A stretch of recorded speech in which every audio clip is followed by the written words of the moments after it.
gamers, welcome to episode 2 of Warhammer 40k Armageddon terrain rough cuts. As you saw from the last episode, what I'd basically done at that stage was construct them, hit them with a prime layer of Chaos Black and then an overspray of Lead Belcher.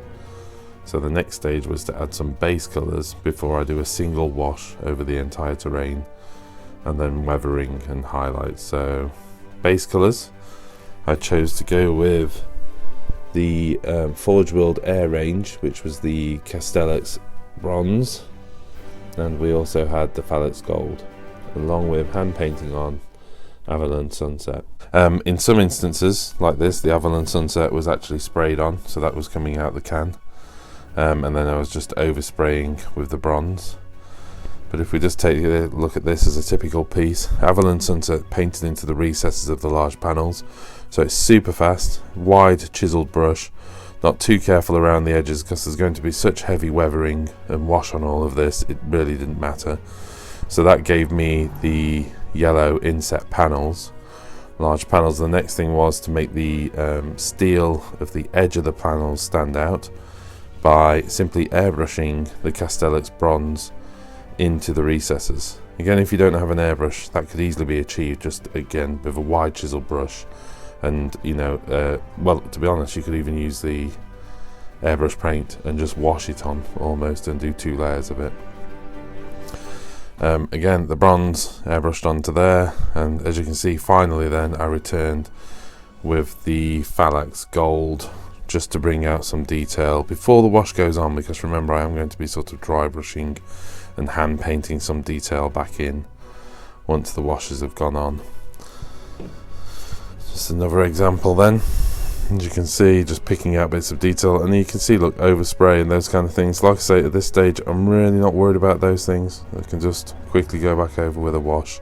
You'll also notice a little bit of, I think that was the corn base red, so let me just have a quick look at that, because it was actually the air range. There you go, so it's the corn red air range again. As you saw on one of Sam's quick tips, I've actually decanted into dropper bottles for my paints. Makes your life a lot easier. So I did actually use an additional colour, forgot all about that. The reason I forgot all about it is I didn't do a lot of it, I just picked out the odd little bit every now and then. Well, the biggest part of the job was probably those little uprights on the platforms there.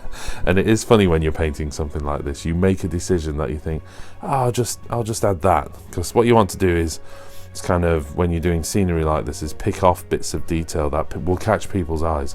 You know, I'm not going to be going in and painting individual panels or dials and clock faces and those kind of things. Maybe I'll pick a few out, but you know, what you want to do is create enough variation across the scenery that it just looks good on the board. So then you make a little decision like, well, I'll do the recesses of those Avalon Sunset, because it won't take me long. And of course what you do is add about 35-40 minutes to the overall paint job. It's not a problem if you're doing it on a leisurely pace, but as I've explained, I'm trying to get this done, you know, as swiftly as possible so we can get on with both being in a great position to start our campaign for Warhammer 40k 8th edition, but also to do a few Armageddon campaigns, which is what we've got planned next. We've got a bunch of local gamers that all have little teams. We're pretty excited to get started on that. Obviously added a few other things in there, so this isn't just the Armageddon scenery. As you can see, we've got the tanks, we've also got the Prometheum blood pumps. I can never remember the name of those things. Hemotropes, there you go. I think I actually managed it. Feel free to message me if I got that one wrong. Just another view of there.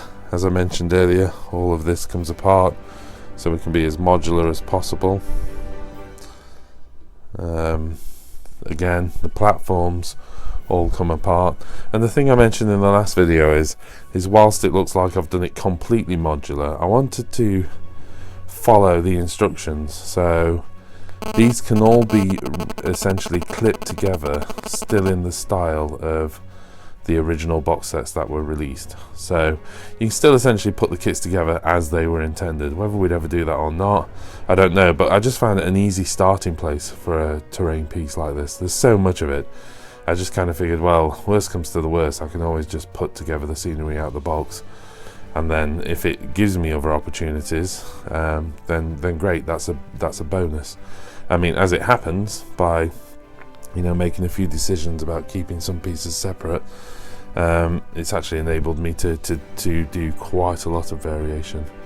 The only other thing I've yet to decide is I started on one piece spraying these inner insets here, and then later on decided that was probably just unnecessary and a bad idea. So I'll either go back over with the silver on those, or just simply dry brush it, leave the recess, or I'll spend the 10 minutes it will take just to blast down those. So maybe you guys can make a suggestion whether you think it's worth the extra 10 minutes. I think I probably know the answer already, but feel free. The last thing is my little hobby discovery there, which is the plasma obliterator. It's still positionable at this stage. This still comes, this top still comes off. But it was part assembled, and it enabled me to just get in and do some detail on the inside there. But again, I'm not painting this to, I mean, obviously on the cover artwork it's absolutely beautiful, and although it was a lovely kit, it still for me is another piece of terrain. So although an active piece of terrain, so I just need to get on with it, so it forms part of the board. Next stage, wash the whole thing with a lot of washers. Hope you enjoyed that, and we'll see you on the next installation. Bye.